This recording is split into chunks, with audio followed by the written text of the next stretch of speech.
Tell me what's going on here. Well, Jimmy's told the world that he's retired. We've been talking about that. We've been talking about Johnny Smith. We've been talking about Buddy Rich. We've been talking a little bit about Birdland, but I've been kind of holding off on that until you showed up and talking a little bit about how Jimmy started to play, how he read violin books.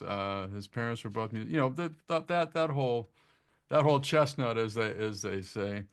Um, but I mean, I don't know anybody that knows Jimmy any better than you do. That is true.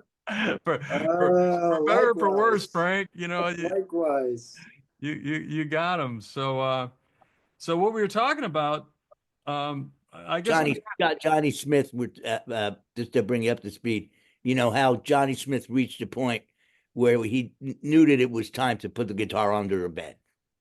Right, or play for his own enjoyment and Right. not make it his profession. He opened up a music store, he taught lessons and kept Right. active in music, but not Yeah, as a performer and recorder. And I mean, there's a lot of pressure in this business that people don't think about. it's true.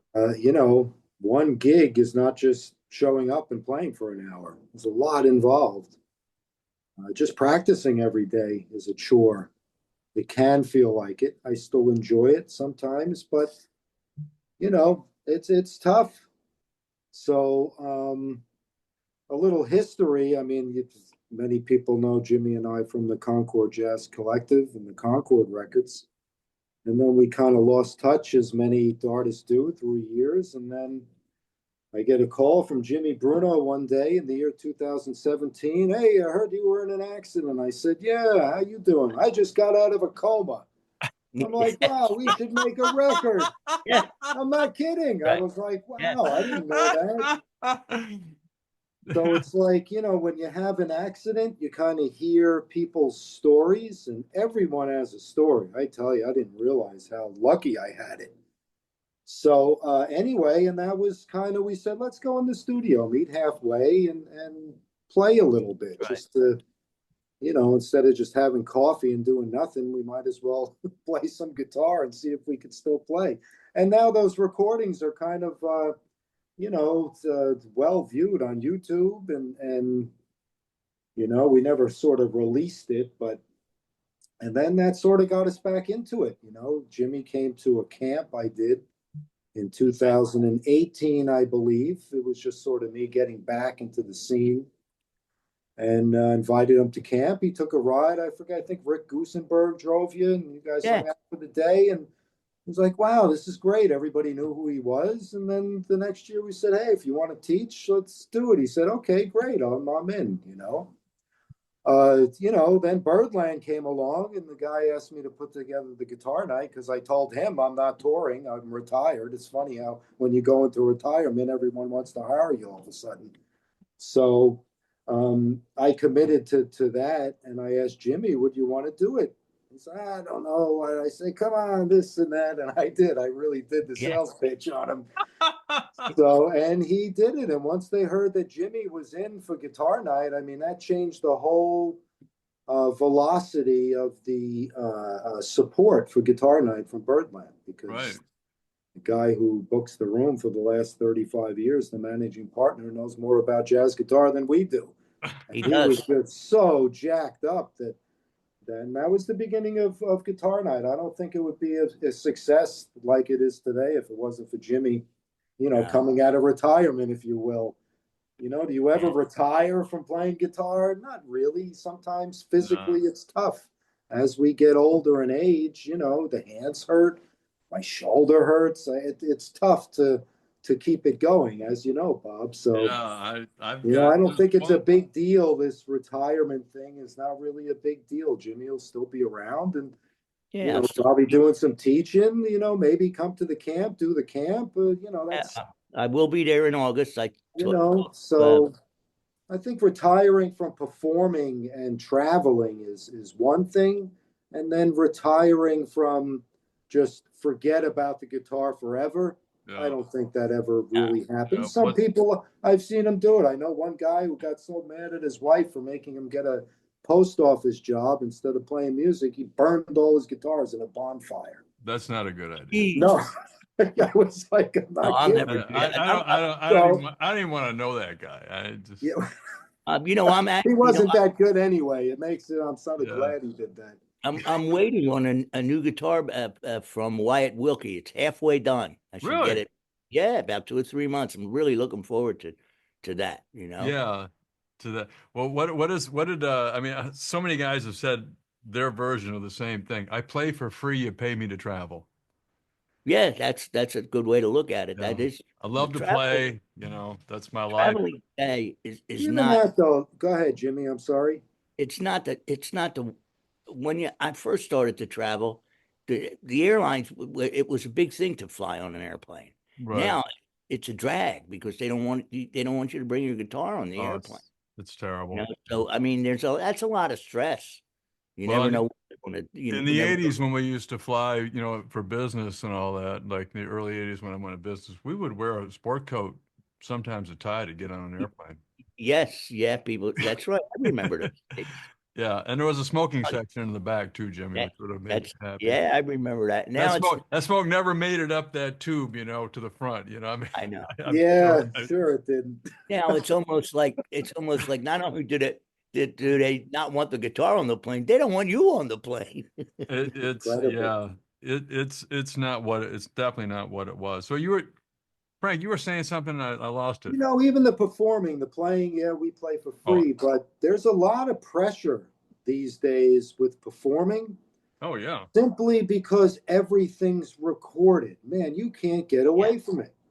So there's this added pressure when you perform. It's not sort of, you got to be careful because sometimes I lose the perspective of the fun of playing for an audience. Like when I right. broke into this business and when I was playing all those gigs, there wasn't cameras everywhere. And the next right. day, everything's on YouTube. And it's just Yeah, like you played, you took chances, you entertained, you may have told an off color joke or something. Now it's like you got to watch what you say, what you do. Blah, blah. Yeah, So it's just a different time now. It's still fun to play, believe me. I think I have the most fun playing when the cameras are off. yeah, Like at camp, there's no cameras allowed. When Mike Stern plays at Birdland, he doesn't like the live stream. And, it's kind of interesting how the whole vibe of the music changes. And the musician's attitude gets a little more adventurous because those cameras aren't on and it's right. not in the back of your head. Everything I'm yeah. doing now, No, it's fun. It's just a headspace. That's all. I watched the Birdland a lot. I can't say I tune in every Wednesday night, but most, and I'll like watch Thursday morning if I can't see it Wednesday night. So I do watch it a lot. Here's something that no one talks about. Maybe it doesn't matter to you guys, but back in the day when we all started playing, for me it was in the '60s. You know, if you wanted to hear somebody play, you had to go to the gig. You had to go hear them play. And if you wanted to learn something from a guitar player, you said, oh, man, that guy's really good. He knows how to play Gloria. So you would go to see it. And when they started playing Gloria or whatever song it was, you'd learn it from the guy on the bandstand. Okay, so set that down for a second. Everybody is so used to seeing all of these videos on YouTube of these guys playing in their basement, whatever, just ripping up and down the neck. And they're kind of comparing and contrasting. I mean, those things are. I don't want to see people playing in their basement. I mean, if they're teaching something, that's fine. But these performance videos, so you're being constantly judged, if you will, by people who have been watching these people on YouTube. Doing stuff they're not interacting with the musicians. They're not part of the band. They're not, dealing. They're not saying, this person in the audience, I really want to connect with that person. They don't understand that the performance is the audience as much as almost as much as it is the musicians playing, It is. because you get the Absolutely. energy back from them. I tell people all the time, I don't, for this, I don't really want to hear what you did in the studio unless it's like a live recording so much. I really want to see you with the other musicians, or if you play solo guitar, it's a whole different thing. But I really want to see what you actually play and what you actually can do. And I think this video thing where everybody gets recorded and everybody does all this kind of stuff is like, I think it adds to I don't know. I think it adds to the craziness of the whole thing. And maybe I've gone off of my rocker a little bit on that, but I love all the technology. I love, I love the fact that so much on YouTube is wonderful.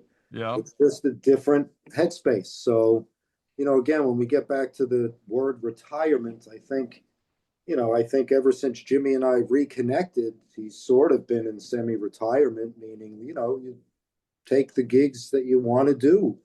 It's not like you need to take all that work to pay the bills and, hey, I need this next Thursday. And it's a different headspace. I don't know if you call it semi-retirement or whatever, but I totally get it, not wanting to get to Philadelphia airport and get on an airplane to go to Colorado, to get on a bus for 3 hours, to hopefully meet someone who's supposed to be there for your whole. I mean, it's a lot of effort to do that, and then well, so. when you and Vinny were out doing it, you were doing like 265 dates a year. Yeah, we did a lot. We did a lot. I mean, we had it down to a science, so it was really pretty easy with two people. Yeah. Um, you know. So, but I don't know if I would do that again. If I could do it again, if I'd want to do it again, Yeah. a lot of traveling, a lot of driving. So it's really interesting to watch you guys when you're playing on Wednesday night at Birdland. It's there's two guys in the guitar world that when they hit the stage, there's a whole different vibe, and it's you two. And when you're both on the stage at the same time, it's like, the big boys are here. It's like you know, Frank has got a way. Frank, you got a way about you. When you hit the stage, it magnifies it. It makes it important. Even if you're just the way that you conduct yourself, the way you introduce people, the way you introduce The tunes. cheap suit, Bob. It's the cheap suit. It's the cheap suit. Well, but you've got a way of it commands it gives dignity and respect to the stage. It's amazing. Good. And then obviously you're playing. And then Jimmy is the same. When Jimmy shows up to play, people stop and watch what the hell he's doing. I mean, and listen to what he's doing. And to have you two guys on that stage at the same time, well, no wonder the guy at Birdland was really excited. So did you feel that vibe when you're there? I mean, when you're Absolutely. I mean, I think the most intense was when Jimmy and Mike played together one night, one of the camps. I forget, you guys played, and then Pasquale was there. Yeah. It was like I basically pulled a chair up for the show and said, "Okay, what do you want to play? Okay, count it off." And then I'd sit there like, "Whoa," because it was really the highest level of the people who were responsible for, bebop and fusion guitar in that era. It was like it's Jimmy Bruno and Mike Stern. Those are the two guys. So it's like, historically speaking, you know, Jimmy's done a lot. Mike Stern has done a lot. The amount of experience between the two of them is just the fact of not only Jimmy's performances, but in the Vegas, but the studio days. right. No, that's not an easy job, a studio musician. You gotta have your shit together, or else you're out. One bad reading, you're done. Out of the club, right, Jimmy? Especially in that era. You have to have steel nerves. You really do. Yeah, especially in that era. A guy that I used to sing with was a vocalist in New York City during the time when they were hiring, these 20, 30, 40, 50-piece orchestras to do commercials. He would sing for the Chrysler commercial, the Cordova stuff. And he said that at the time, and this number is not going to, he said it's costing $20,000 an hour to record this. You can't excuse my language, but you can't screw up. No, you can't. If you screw up, that's it. They'll never call you again. And that's what you're talking about, Not to mention the dirty looks you get from the other musicians who played their part right. That's the, that happened to me one time. I've been playing second guitar to Tommy Tedesco, and it was Leonard Bernstein's The Mass, right? Wow. With an opera singer on Deutsche Grammophon records. And that's all I had to do was play a C chord, an A minor chord, like, the first chords that you learn on the play on a guitar. Yeah, all right. Okay, but I had like 186 bars rest. Okay. And the tempo was slow, like 50. And, and I we're just doing the run through. Okay. They're not recording. And now I'm trying to count this, and it's so slow. And Tom's sitting next to me, and he's asking me things that involve numbers. What was your phone number again, Jim? And I'm saying, Tommy, leave me alone. I'm trying to, So Tommy's doing that to you? Yeah. Oh, and God. I didn't want to miss this because I didn't know what was going to happen. So Right. I had to play a C chord. So the whole orchestra stops, and I screwed up a C chord. It came out really fucked up. I mean, bad, really bad. And okay, and there's Tommy. He's laughing. And first, Michael Tilson Thomas was the conductor, and he says, "Guitar." Okay, he says, "Don't count that." He says, "Because I'm just going to give you a big downbeat, just like this, Right. He says, "What happened to?" And Tommy answered and said, "My wife bought me this new shirt and the buttons. I told her I didn't want this kind of," and he took the blame for the mistake. Right. Wow. So a viola player got up, stood up, and looked over the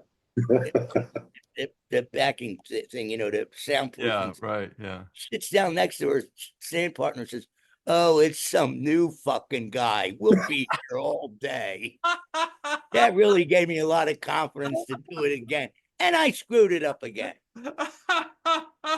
Horrible experience. It's really funny. You talk about, the Giants, Tommy, you play with Tommy Tedesco and Buddy Rich and Doc Severinsen and all these people, and you knew these guys. I mean, that's amazing to me, and you, Frank, I mean, think of all the people that you've played with and the places that you've been. I mean, Les Paul is just a start, but I mean, good God. I'm just thinking back to my first recording sessions, doing 3-4 takes. And then I'll never forget doing the session with the Concord Jazz Guitar Collective. And we rehearsed like crazy for that. Yeah, we did. That was hard. I listen to it now. I'm like, if someone's handed me all those charts, I would turn the gig down because it was just, whoa, that's a lot. So, But anyway, I remember after the first take was bittersweet. And I'm thinking, oh man, I really want another one. And like, okay, what's next? Those guys were on to the next tune before I could even think about what I played. It was, and then with Bucky, it was the same thing, doing that thing for Mel Bay for Bucky and records with him. It was like in and out, one take, done. No more second take. What do you mean a second take? So it's just, it gets back to the, how hard it was to be a studio musician. Right. I mean, no nonsense. I remember doing a session with the great Al Caiola, who was New York session guy, sure, kind of number 2 under Tony Mottola, and did one session with him, and it was the piano music, no chords on top, 3 staves, and he says, "You take the top one, I'll take the bottom 2." He sight read that, the bottom 2 staves, bass clef and treble clef, like that. I was so afraid to make a mistake, Bob. I've never been so on the edge of my seat in my life. That's how, now that was just the record date. That was something that wasn't really anything high powered, but I mean, to be in those situations and be able to come through like that is pretty remarkable. So my hat's off to you, Jimmy. I couldn't have done that work. I would have been a mess. Well, I did turn into a mess. Look at me now. I'm really only 27 years old. Look. Oh, I remember our first tour. Case in point. Is that what you're saying, Jimmy? Yeah. I mean, where did we play Yoshi's? We played Yoshi's. I'd have a banana and a pack of Newports and go for a run. Remember? You'd be laughing. You'd be in the lobby outside, and I'd come back a half hour later. Hey, you want a cigarette, Frank? Yeah. Did we do Yoshi's before the recording or after? I don't can't remember. And then we did some dates in New Mexico. Remember Yeah, in the Santa Kumba Fe? Jazz Festival. Oh, then we did Northern California. Yeah, we did some good things with Yeah, it. yeah. And Right. we had Howard, I mean, talk about three different personalities. Holy shit. It's amazing we didn't kill each other. Well, we didn't do that much road work yet, so Right. Who was the third guy? I'm sorry, Howard Alden. Howard Alden. Yeah. Yeah. So that's when we played with Colin Bailey and Jim Ewart, the Joe Pass rhythm section. Yeah. That was a swinging band. Damn. They were good. That's the real deal, man. Jim Ewart's still around, I believe. Yeah, he's still bass players. They live clean lives. Yeah, Colin passed away Yeah. last year. But yeah, he lived to a ripe old age, Colin. Oh yeah. He did really well out there. Bob, you appreciate this. You think I have a sixth sense of humor? yes, I do actually. I think you have a sixth sense of humor. Colin Bailey, oh my God, he makes me look like a kid in kindergarten. I mean, really, he was out there, man. Really, really funny, but strange. Oh man. So Frank, when did you're 10 years younger than Jimmy. More. A little bit more. I'm 59 and a half. Yeah. When 70. You're 70, right, Jimmy? 71. 71, okay. July 72, if I make it. Yeah, 12 years difference. Yeah. When did you what years was it that you kind of came on the scene, Frank? When did you start? You mean when did you start playing professionally? What year did you start playing professionally? Well, I was 13 when I started playing professionally, so I was working pretty much every weekend. And what year was that? Do you remember? 1980.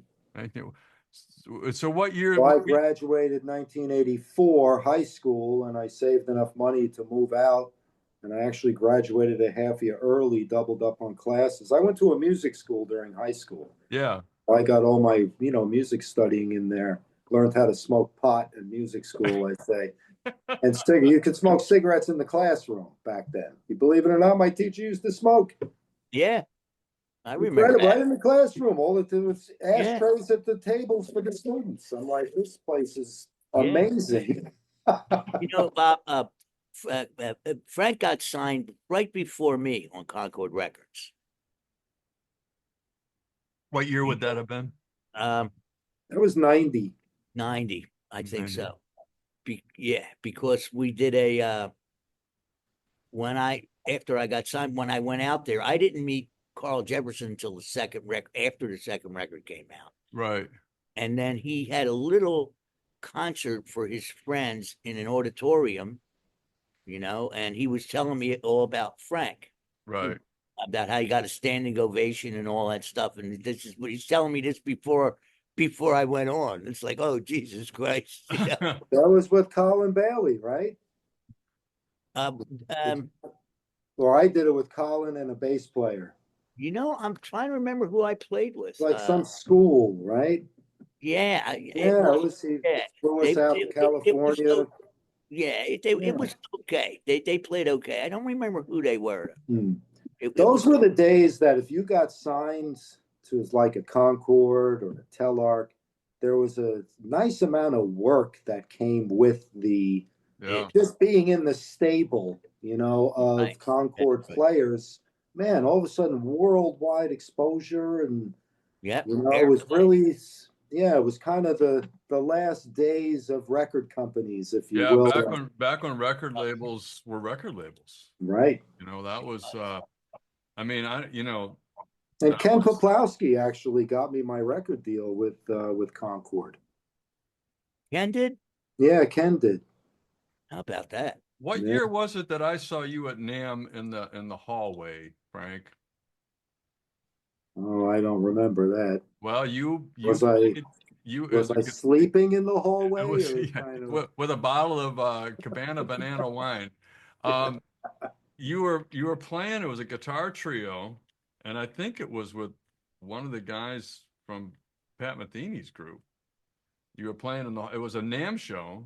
You and Mark, I have talked about this like 10 years ago. So, but it you was just not either remembering now. Mark Egan or Danny Gottlieb. I don't know.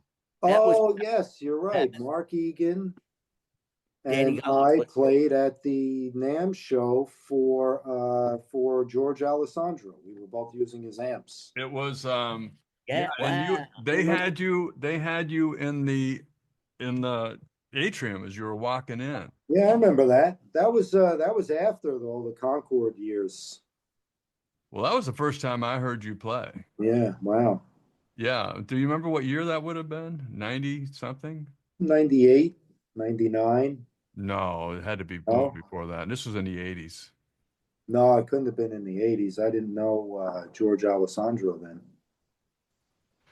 Well, all I know, Anyway, I don't remember what year it was because no, the 80s was New York for me. I started repping in 1984. And that's when I started going to California to the NAMM shows. And it was one of the years at the NAMM show, and you were there. It was a guitar. You'd play a guitar trio, and it was in the like the hall. It was like we were all walking Yeah, around. the atrium. I remember that. Yeah, but you think that was in the 90s? Oh, Yeah, definitely. Okay. yeah. Well, what can I tell you? It was So, me in the 80s. It was me. I was living in LA in the 80s. okay. And all I know is I was playing a lot of guitar in those days. I mean, that was what I did. I was, working on all my stuff, and I thought it was pretty hot shit actually. And I'm walking through the thing. I'm going to because we had this business I was in, and I'm hearing this music, and I'm going, I literally stopped in my tracks. I'm going, what the fuck is going on here? And I turned around and I walked over to where the music was coming from, and there's this kid just killing it and doing shit that I mean, I thought it was pretty, I studied, worked, and he and these three guys are just killing it in this hallway. I had to admit to myself, I said, oh, uh-oh, times have changed. Something, something's, something's new is going on because I was like I completely think blown I away think with what you when guys were doing. I think when I met Frank, I think you were 27 years old. Yeah, Howard and I drove to your apartment Yeah, in or your Philadelphia. home, your house in Philly on Is this still Skillman Avenue or something, right? Stillman? That's right. Yeah, Stillman, right. Yeah, I That's right. remember that. I walked in, you had about 50 packages on the ground with books in it, with labels. I'm like, what's Selling going shit on? He's off. like, oh, the sales have been crazy with my books. I was Selling like, the shit light off bulb the went internet. off. I'm like, this guy's a Yeah. genius, of course. Self-production, yes.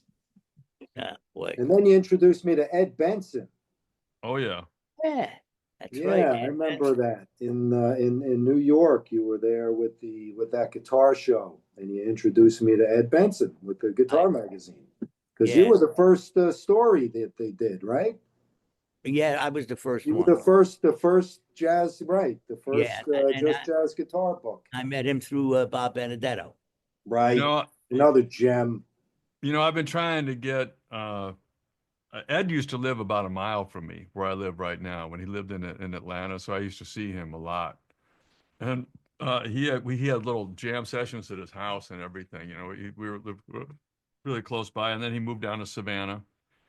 And I know his health has been Yeah, very, yeah. very, very, very bad. And Howard, I've been trying to get, Howard Paul was going to write do an interview with him. I was trying to get him to interview him as a what we all owe Ed Benson, because Yeah, but that magazine. that the magazine Just Jazz Guitar was, I mean, that was the Bible for years and years and Yeah, years.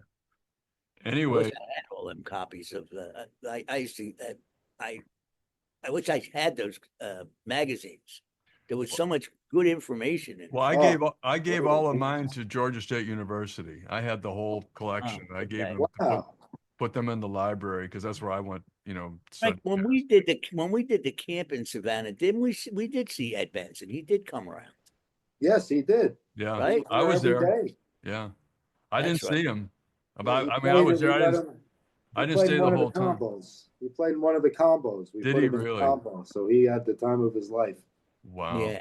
That that's pretty. So anyway, you were talking about let me ask you a question about Wynton Marsalis and your whole experience with that, Frank. You played in that orchestra, didn't you? In that big band or with him? I did a record with Mark O'Connor that Wynton was a guest on for Sony. Then we did a few shows with No. him at Rose Hall. Then a couple of dates in Europe. Yeah. I haven't had communication with Wynton since then. Yeah. I mean, what he does is remarkable over there at Jazz at Lincoln Center. I mean, I think it's who could you say? The man is a Pulitzer Prize winner as a jazz trumpet player. Yeah, He's got that's sort of remarkable skills, not only as a musician, but as a people person. yeah. Saw him in action at a fundraiser where Right. the president of Bank of America was there and Billy Crystal was the host. Wow. And I saw him in action with these, people who donate probably, billions of dollars to Lincoln Center. And it was just remarkable. His people skills are over the top, over the top. What a lesson, for any musician should spend time with him just to see how to act. Well, you brought something up earlier that the whole thing about being a musician and all of the pressure and all of the work that's involved that has really nothing to do with playing.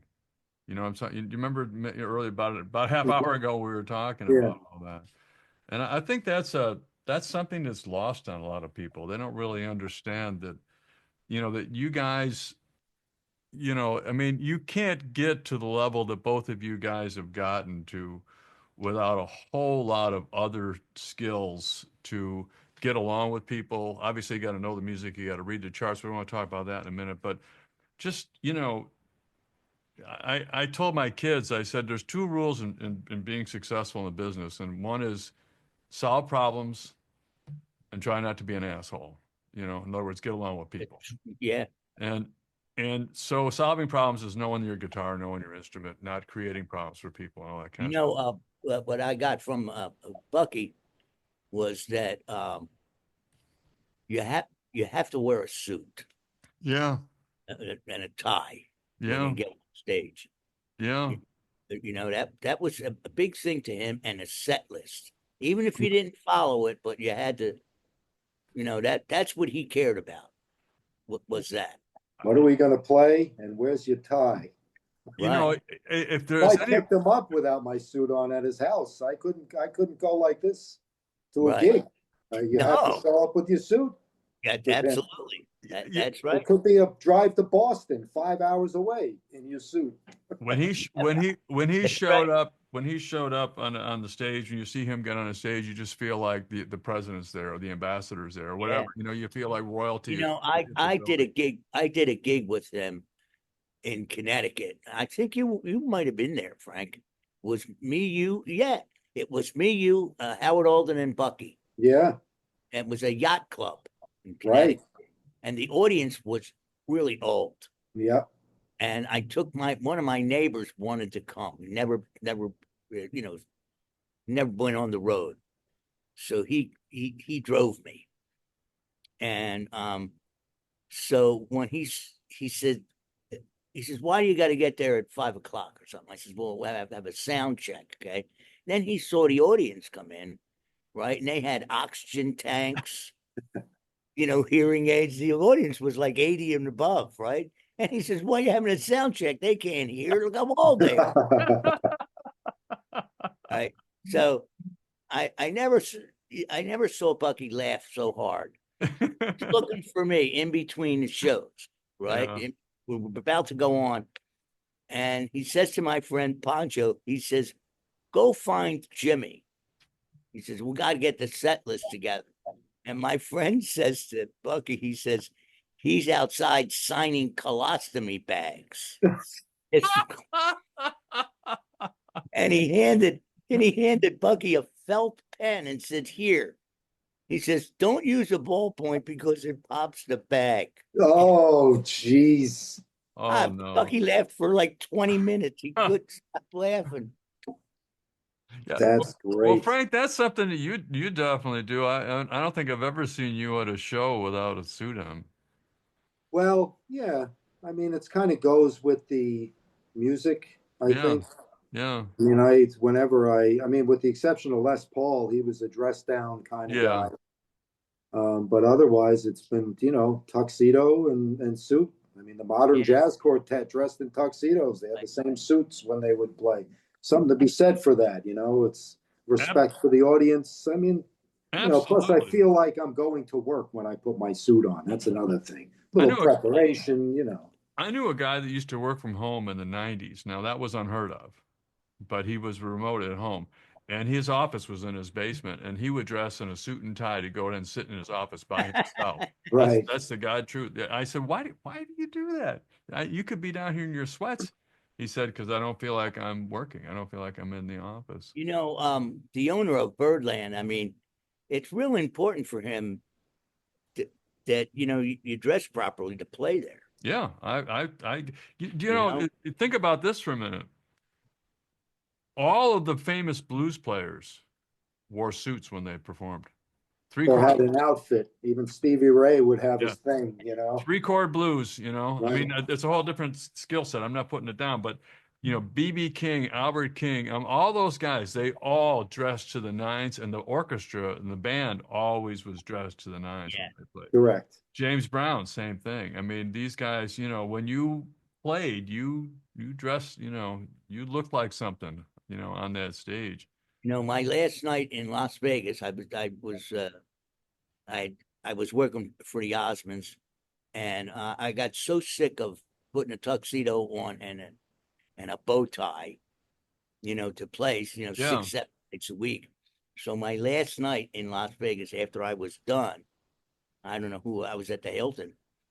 I had a Cadillac, a white Mhm. Cadillac, and I went home, okay, and I took off my suit, okay, and I wrapped it around the driver's rear, not rear view mirror, the right side, over there, and I drove down. I lit the suit on fire, okay, and I was drunk and high, and I drove down the strip at like 4 o'clock in the morning with the car on fire, with the suit was on fire. You're, I would say you're kidding, but I know you're not. No, no, it didn't. It didn't take long for the cops to pull me over, Of course not. Yes. That's and they funny. let me go. They let me go.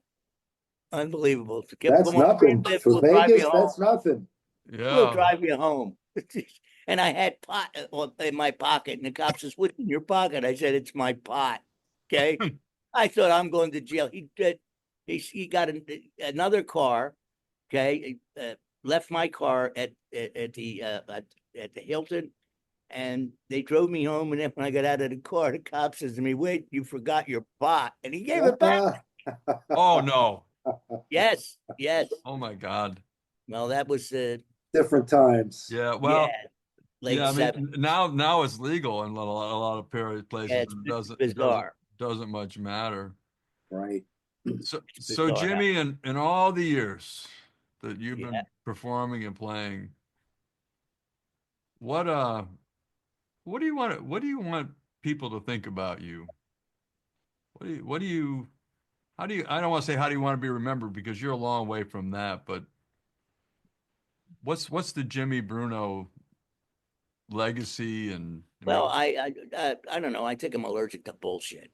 yeah. You know, I, because I, there's a lot of bullshit in this business and a lot of bullshit people. I can usually spot them.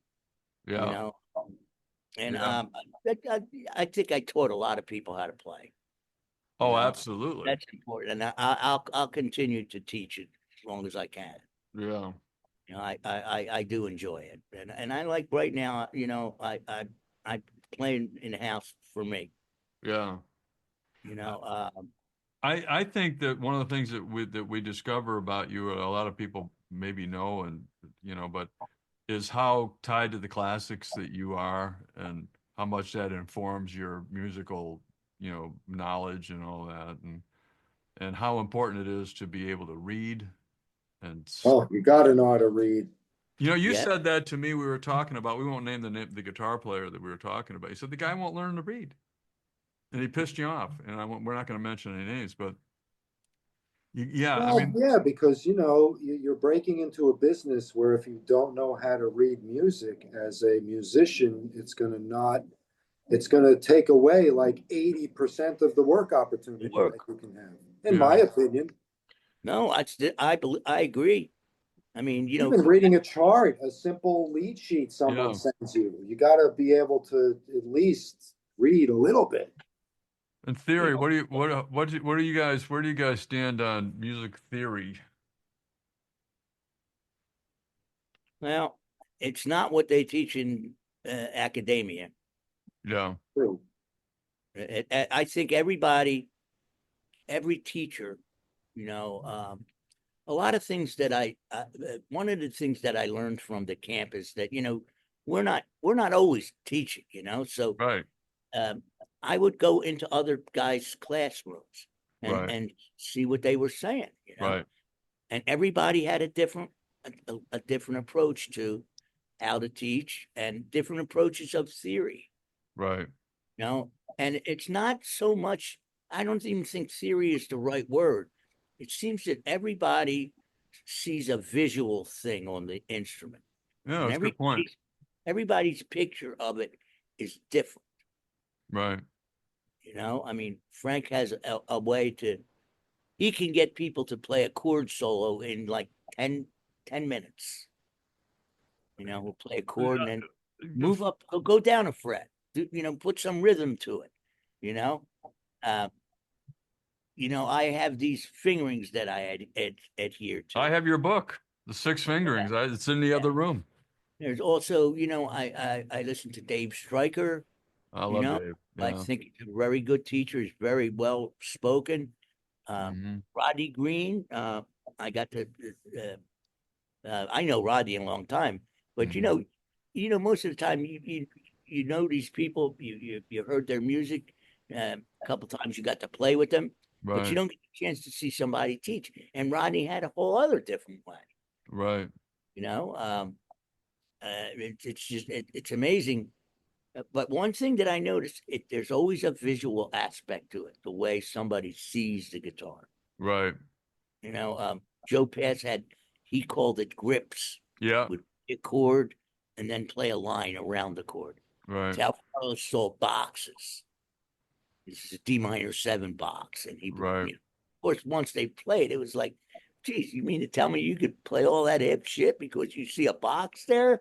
Right. You know, Pat Martino, everything minor. Incredible. But it's always visual. All of them, it's always visual. The I guitar never, is a visual instrument, I I, think. I never, I never been on a bandstand where somebody would say, "Okay, no, use Lydian there." I never heard that. I mean, I just, Yeah. Only once did I hear that. It was Charlie Bird, actually.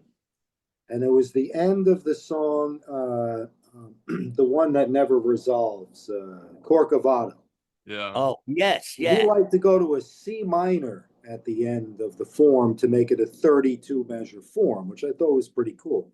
But at the end, he said, we'll jam on C minor. However, just use Dorian because I'm going to be playing the chord in fourths up the Dorian. ah, And I thought it was interesting. It was like an approach to the ending, which I was like, oh, great. Okay, it's very yeah, clear. But that's the only time anybody right. said just play Dorian. And I thought it was like, The wow. only time Mike Stern said to me, we were playing one of his ballads, Yeah. E minor, okay, and, Hmm. there was he leaned over to me and said, "Put the F sharp in there." Ah, He didn't Okay. say Lydian, but it was I was playing. right, He says, "Put the right, F sharp in there." Oh, and I realized he wanted the Lydian. I Yeah. right. don't. One of his ballads. I don't remember the name of the song. It's a beautiful tune too. Yeah, he writes beautiful music, no doubt. Yeah, he does. And There's a man. He's got his own way of seeing the guitar. It's really funny talking about Mike for a minute. I mean, I've been following Mike since, I don't know, since It's been my first, forever. It seems like yeah, he's always been there. and he's really gone through a transformation in the last 3 or 4 years in terms of, I mean, I've heard his music like change not good, bad, but I mean, the fact that he got on, that he plays at Birdland with you and plays that, that whole thing. It's just, I mean, I'm surprised that, I was surprised when you first mentioned he's coming on, but then I saw him in Atlanta prior to that, and I thought, so, I mean, can you talk about Mike for just a minute? I think that'd be really interesting because a lot of people think of him as, dead out fusion guy, and his guitar tone that he's used for all those years and the way he approached everything, and the way that he makes that work with this other thing is, I think it's pretty Like astounding. him playing standards. Yeah, Yes. I mean, when I used to hear him at the 55 bar many years ago, he was playing, There Was No Greater Love, Mr. PC. He was playing standards. So that's sort of the way I just have him in my mind, is playing standards with this awesome fusion sound. It was almost like he created, to me, him and McLaughlin were the two guys who brought this fusion thing on. It was like, whoa. And, Jimmy, you've seen him at camp where he'll do a little 30-minute set, and he and Pasquale and Gary did a set. wow. Thinking, wow, it's going to be interesting because Pasquale plays so soft. Mm-hmm. Mike had his tone dialed in. He sounded just like Mike Stern, softer than Pasquale. It was incredible. It brought tears to my eyes how beautiful that set was. And two people who you never think would be able to play together. Well, that's why I'm laughing at, because I'm going, huh? Mike comes from jazz. Yeah, well, definitely. Bebop, Yeah, I mean, I used to follow him. He used to talk about his practice routine was like, he's very dedicated. 16 hours a day. He was working with what the piano player, was it Barry Harris, or who was it that he worked with for all those years?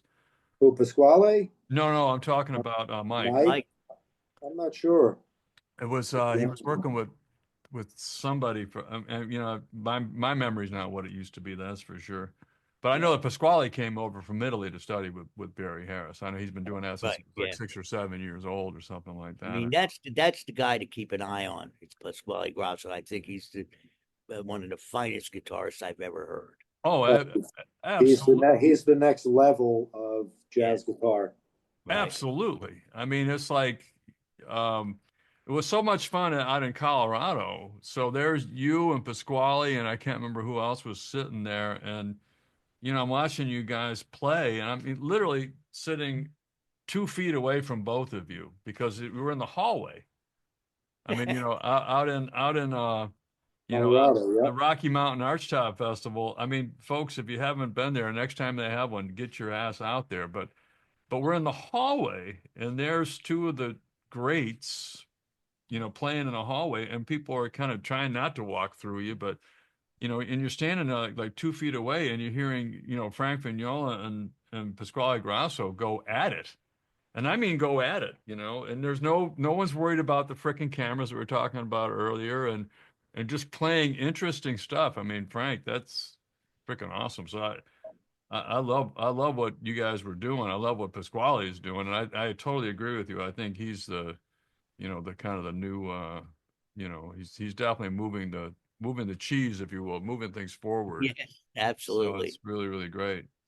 That's the great part about Guitar Night, is not only, it's just having that venue for guitarists who want to come and play. I mean, that's, Jimmy and I talk a lot about that, about the guests who we were going to get at the beginning. And I mean, attitude is everything, in my opinion. Yeah. The best way to get a musician to complain, give them a gig. But that's not the case with like Mike and Pasquale. I mean, these guys just, they want to play. They want to play. They love it.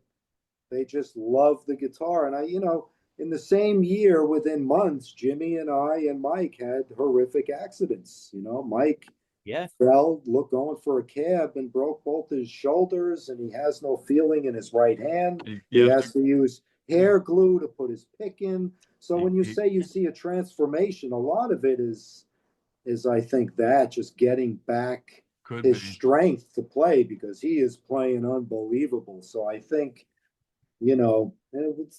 it's a lot to go through. I thought my accident was bad, but then Jimmy called, hey, I was in a coma for 16 weeks.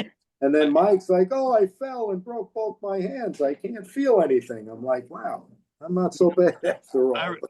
I remember all of that stuff. And it's like Bob, my wife, Peggy used to say, why don't you guys all get together and get a guitar group and just call it Guitar Players Who Refuse to Die? That was her favorite thing to say. Oh, that's funny. Man. Yeah, I when I talked to him, he's, people that don't know, Mike fell and lost his feet, and he has to glue his pick onto his thumb and his finger in order to play, which is mind-boggling to me. It's amazing. I mean, Frank, you and I had a lot of discussions back when you were coming back from your accident, and I don't want to tell tales or anything like that, but man, the shit that you had to endure to be back where you were. Yeah, it wasn't easy. No, excuse me. I got a sailor's mouth. I'm sorry, everybody out there, but fuck no, not easy. Not easy doesn't even begin to cover it. Not easy is like, like a little piece on the page, it's like the volume that what you had to go through. And Jimmy, God, coma. I mean, who the hell goes through a damn coma, for Christ's sake? I've never known anybody that's been in a coma and came back and does what you do. I know. It's unheard of. It took me about 2 years to be able to come back and play again. It wasn't that I lost memory. I had no muscle strength. Yeah. It took you about almost that long too, didn't it, Frank? 18 months before I felt somewhat comfortable performing again. Yeah. But then after all of that, now you have to get on stage, and all of a sudden everyone wants to see the freak who got in there. I'll never forget my welcome back concert. It was like packed out there. I mean, line out the door. It's like, let's see the guy if he could play again. Talk about pressure. I was shaking. For 2 years after, I was shaking every time I got on stage. That was love, man. That was love. People wanted. It was love, but it's it just makes you like realize, wow, this is serious what we do. Well, yeah, absolutely. And not only is it love, have nerves of steel to get on that stage. I can appreciate, not fully, but I can appreciate. I broke my neck about 25 years ago when I was racing mountain bikes. I remember you telling me that. Yeah, bang, and there I am in the hospital, and a doctor comes in and says, you're the luckiest man I know, because you should be either dead or completely paralyzed. And you don't even have to have surgery. But meanwhile, he's telling me this, I can't feel anything. I can't, right. I can't. So I told my daughter, I said, bring my guitar. So within a day of like waking up, I'm sitting there trying to figure out how to make a frickin' D chord on a guitar. And I didn't have it as bad as you had it, but I can appreciate being in a hospital bed going, am I going to be able to do the thing that I've, outside of my children and et cetera, am I going to be able to do the thing that I've loved the most in my life? I've been doing this since I was like 8 years old, not as young as you, but yeah, it's a big frickin' deal. So, and then you got the three of you on stage at the same time is pretty frickin' phenomenal, actually. Yeah, that was the highlight of Guitar Night. It's so before we go, and we've been at this for a while, and Frank, I noticed you got like a list in front of you. Was there something that you wanted to make sure that you? No, I'm looking at a traffic ticket my son got. So. Oh, yeah. I just happened to notice it on the table. I'm like, oh. I want Officer Shaughnessy to kiss my ass. Is that what you? Oh, I know him. I'll buy him a beer. We'll be okay. It'll be cool. Oh, I remember just Jimmy that Frank and I were talking about Birdland and a couple months ago, I guess it was, and about the resurgence of the whole thing. And of course, we got to go back, to obviously Les Paul and John Pisano, who we lost this year. Yeah. And boy, Les Paul, man, I got to tell you, I knew he had the cool guitars, but I didn't realize what a player he was. I mean, He could really play. Les Paul could really play. no shit. I mean, I go on. He was dangerously good. Yeah, he really George was. Benson was afraid to sit in with him. Oh, I get it. I absolutely get it. I mean, the guy, but you played with him for 6 years, was that? Yeah. 6 freaking years. Yeah. Sitting I there. know, I've known him since I was 19. Yeah, alongside him. Frank, didn't Paul McCartney come by and play with him one night? He didn't play, but he did come by. He sat in the front row. He knew every song we played.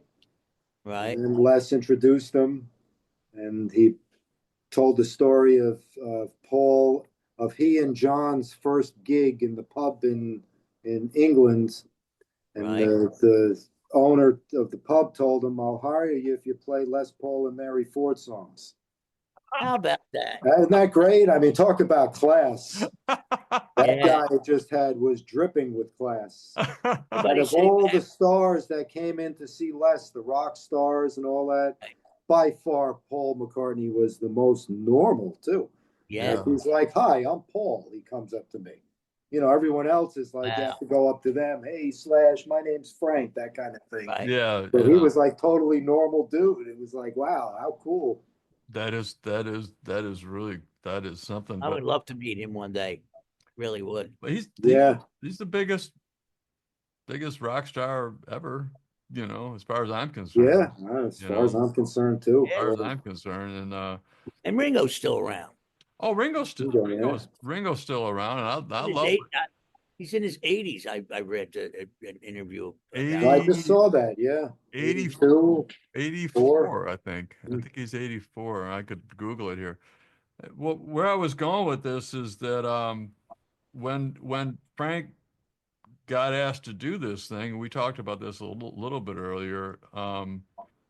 He credits you, Jimmy, with the success of the night. Having you there with him. I mean, he gives you a tremendous amount of credit for getting this thing off. He said you were there for 6 months, I believe. And guidance too. Getting it off the ground, and just it's tough. It was a tough one to really get going, given the time, cutting out a pandemic. A lot at stake. Guitar players, Jimmy a lot at stake. Guitar players. A lot at stake, though. I mean, a lot of stake. The fact that the pandemic was still going on when we started. I know. And here's why I say a lot at stake.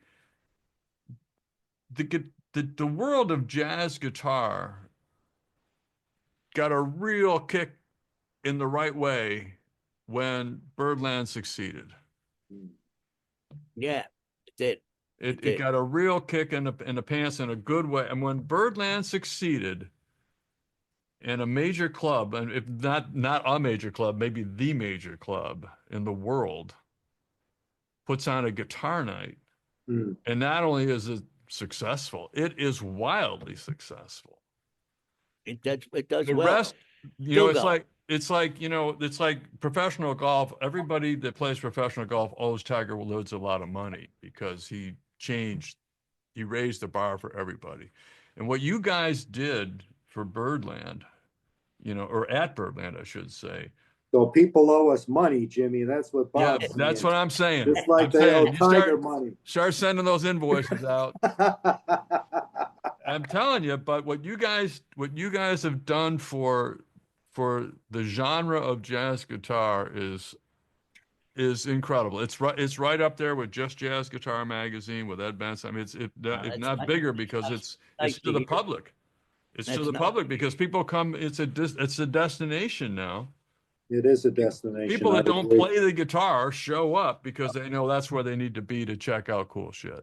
You know what helps? The YouTube thing. It really does. Absolutely. They go to New York. What do you want to do? Let's go to Birdland. The very thing that makes the pressure that we talked about earlier is the thing that that's made it popular. And Right. where else, guys, seriously, where else would you ever get a gig where Jimmy Bruno, Mike Stern, Pasquale Grasso, and Frank Vignola are like, in the house? And recorded with 7 cameras pristinely Yeah. It ain't for gonna free. happen. It ain't For gonna free. for free. It Right. ain't gonna happen. And you No, guys are credited, as very far as unique. I'm concerned, with getting that thing off the ground, making it happen, having the energy to I'll tell you keep one it thing. going. You know something? Um, That's a big freaking deal. I would not want to own that place. Mm. That guy works so hard. 24/7. Yeah. You think the music business is hard. Oh, he's got his hands full. He's Yeah. really I But that place, you walk in there, it's clean. Yeah. spotless. It's like, he's walking around picking up cups and making sure everything is. I really like that. I really appreciate that That's old because, school. that is old school. Yeah. I In a good call him way. the last of the old school club owners because I worked Yeah. for a few of those guys. It's I old. mean, Man, it's like, you got to show up looking good. You got to show up, respectfully. Don't Right. take the gig for granted. That's for sure. Don't Right. leave a mess in the dressing room. I I used tell to you what, play. I've cleaned up more crap from these guys knowing that. Yep. He could also cook everything on the menu. There was a Is club in that true? He's a cook? Wow. He cooked. He made the first time when we started with the food. He made the rigatoni the first time when I we didn't started. know that. That's Yeah, crazy. he made the There rigatoni. He can there cook was the a whole menu. He told me. there was a club Wow. there was a club in Buffalo called the Three Coins, and it was owned by the Berzani brothers, Italians, of course. And they were there 24/7 all the time, and always had a coat and tie on, both of them, and the place was really, really well done. And it was a bar, a restaurant, a show band, a destination place, a wedding place, all that kind of stuff. And it was very successful for years and years and years. And I used to play there. I would be like the opening act for all these big show bands that would come. And Rudy would sit there, and whenever you guys know this, New York, when anybody hits the bar, shows up, say, yeah, get Rudy a drink, and get Tommy a drink, and get Joey a drink, and get Pasquale a drink, and and then later on they'd all reciprocate, and everybody had to buy Rudy a drink when they come in the door. And so I mean, and people would be buying me drinks that, as the guy, get by, to get the guy in a band a drink. This is the way it was done. This is in the 70s now, right? The mid to late 70s. This is the way it was done. So I said to Rudy one night, because people, I'd say, no, I can't drink anymore. I can't drink anymore. But Rudy accepted every drink. I said, Rudy, I said, how are you drinking? Like, I think I counted like 24 drinks one night. Not drinking them. How are you doing this and still able to, put two words together? He said, Bob, I don't tell people this, but Sammy behind the bar has got my bottle of vodka. It's all water. Yeah. He said, and here's the deal. And this is the old school restaurant. He says, look, if I turn down one drink, I've insulted somebody. Right. I got to accept that drink. Yep. He said, but if I drink all the drinks that come to me, you're right, I'd be on the ground. Right. So I learned. So that was the dedication to old school restaurant. And the reason I didn't get into club business because the guy wanted me to open a club is because I didn't want to have to think about lettuce. The vegetables and all the stuff. I mean, in addition to playing music and all that kind of stuff, it was crazy. So getting back to you guys in Birdland, the world of jazz guitar owes you both, for what's going on there. And Frank, you're still there obviously every Wednesday night. That's my one time a week they allow me out of the house. I was gonna say, and you take And Wednesday. I walk half the time. I was gonna say, and you get there, you take the day, you don't schedule anything on Wednesday, because that's your day. You got to make that happen and all. What time do you get there? What time do you get to Birdland? Usually 5 o'clock, 6 o'clock, a few hours before. Yeah. I may run out of battery soon. Well, we're But about my two sons live in a few blocks from there in Chelsea, so I get to visit them. So sometimes I'll come in early. very But I cool. like to hang. It's a very comfortable dressing room. It's nice to have the guests there, come early, get a chance to play. I mean, there's a lot of jamming that goes on I would backstage. love to have somebody with a camera come in and do something with Yeah, because every week green we, room. sit around the table and play until I we would go love to. on, basically, I would love to see that. So when are we going to see Tommy there? Good question. Good question. We'll see. He'll be there one of these days. I Tommy got It it. has to kind of fit into his schedule. I know he's a Tommy busy Emmanuel. Tommy Yeah. Emmanuel. Yeah, I've got one more, and this is probably the wrong place to do it. But there's a lovely Italian girl, Eleonora Strino, from Yeah. Italy, He and was at our camp last year in she Italy. just rips it up. And I know she would love to come over to the U.S. Give her a reason to do it. That's all. Well, it's tough because she doesn't have her visa, so I she know, can't advertise her. She knows that if she comes over, she could sit in at Birdland anytime. I But know. unfortunately, she couldn't be advertised, or else she wouldn't get in the country. Yeah, I know. Isn't she? And Isn't she lovely? I mean, she's an oh, absolutely, unbelievable yeah. player. I'd like to see her and Pasquale go at it. They did in Italy Oh last year. man. Yeah, they were at the camp the whole week together. Wow, that must have been something. All right, guys. All right. Hey, thank Hey, you. Bob. Hey, And Jimmy, congratulations. I would just want to leave with what you've given to jazz guitar is pretty incredible. And I'm just glad we had the last 8 years or so and got reconnected and play Me together. too, Frank. And Me we're too. still going to do that. I know when you say retired, I know what you mean.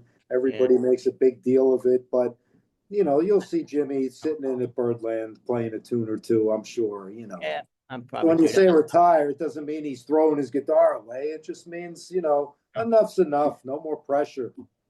Yeah. I will see you in August. Yeah.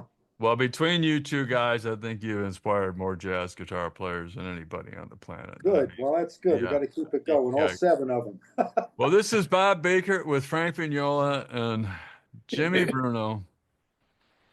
And you know what? I'm glad to hear what you said. You're not going away. You're not burning the guitars on the front lawn. Man, I got to tell you, Jimmy, I love you. I am so glad that Oh, there's a you're human good, Frank. being on this planet who's Jimmy Bruno that's you. You make the world a better place No doubt. just by Good man. being you. Every fucking word that comes out of your mouth and every crazy joke and all the things you've told me, I think the world of you. I'm so Oh, glad that you're nice around. to I'm hear so it. glad I can't thank God enough that there's a Jimmy Oh, Bruno on the planet. So well, thank, thank you. This has been great. thank you, buddy. Okay. All Talk right. soon. Bye Okay, bye, Frank, I'll talk to everybody. you tomorrow morning. Bye Okay. bye. I'll talk to I, you in the I morning. gotta All go get right. I gotta go get a hot dog now. All right. Okay. Bye See bye.